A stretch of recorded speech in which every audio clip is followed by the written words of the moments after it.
Bom dia, pessoal, tudo bem? Hoje é dia 20/4, segunda-feira, e nós vamos iniciar a semana com a disciplina de ciências, lá na página 62. Aqui, ó, nós temos uma planta que é o tomate, e aqui estão as partes que compõem o tomate. Olha, um pouquinho o formato, né, dessa planta é bem diferente do feijoeiro. Ó, a raiz, caule, folhas, ó, as folhas são diferentes, o fruto é diferente, a flor. Dentro do fruto, nós temos as sementes, ó, sementes do tomate. Vocês sabiam que nem todas as plantas possuem flores ou frutos? É, isso mesmo, tem plantas que elas não possuem flores e nem frutos. Exemplo disso é a samambaia. Quem conhece a planta samambaia? A samambaia, ela não tem flor e não tem fruto.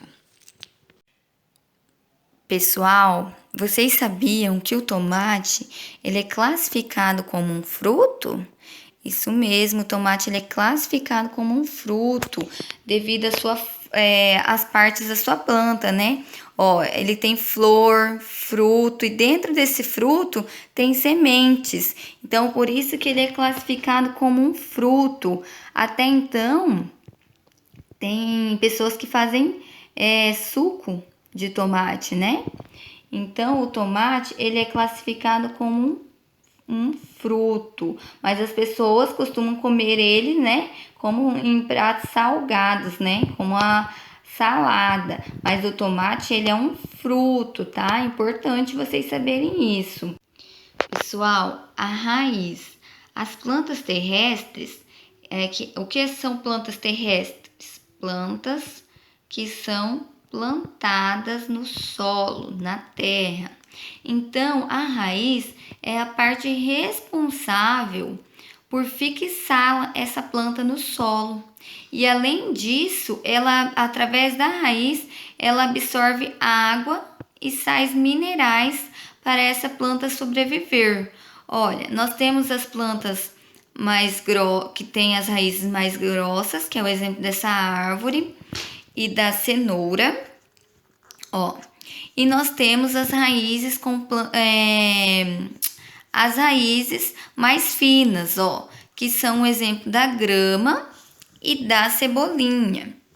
E as plantas aquáticas, como que ela absorve o nutriente dela para a planta? Como ela já fica na água, então ela só absorve os sais minerais. E o que são sais minerais?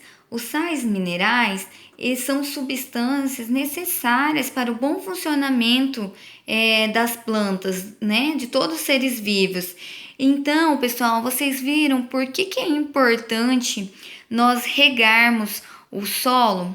Porque através dessa água, né, que nós regamos as plantinhas, as raízes, né, elas absorvem essa água, trazendo nutrientes para essa planta, né? Então, por isso que é fundamental a água, a luz para as plantas, porque assim elas conseguem sobreviver. E o caule, né? O caule, ele é responsável pela sustentação da planta, para ela poder ficar em pé e sustentar suas folhas e frutos, né?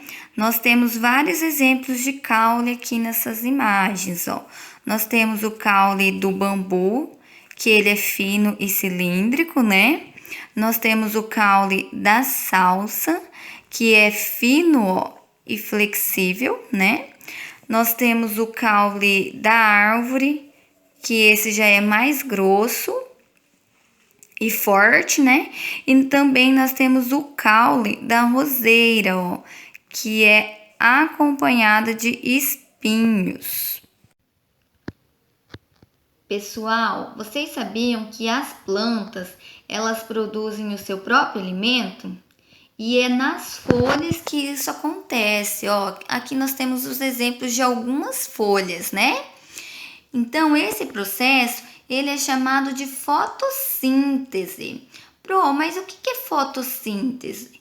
A fotossíntese, ele é um processo de transformação de gás carbônico e água com glicose, que ocorre a liberação de oxigênio. Então, o que acontece? As plantinhas, elas absorvem a luz solar e um gás, que é o gás carbônico.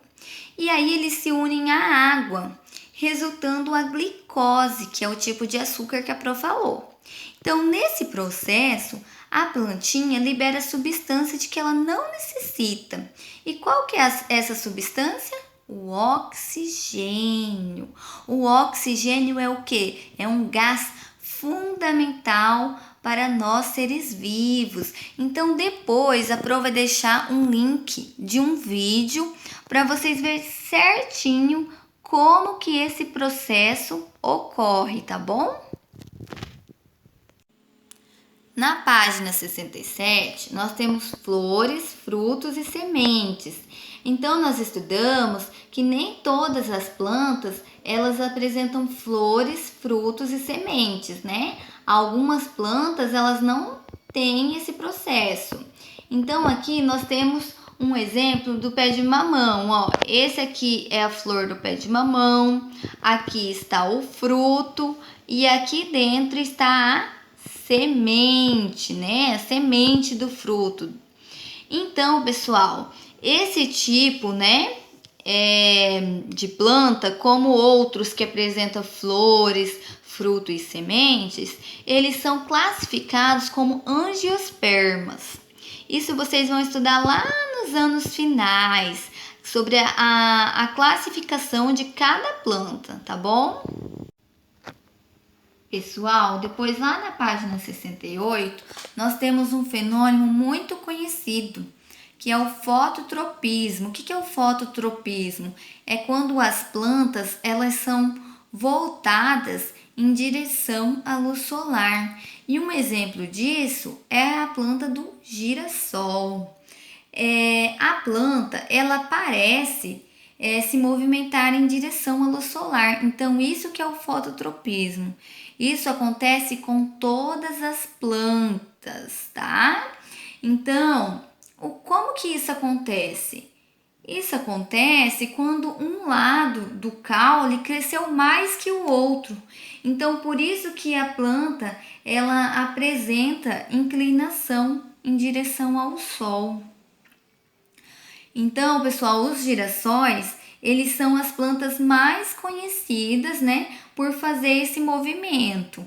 Mas como a Pro disse, todas as plantas, elas realizam esse movimento, né? Porém, né, de uma maneira mais perceptível do que o girassol.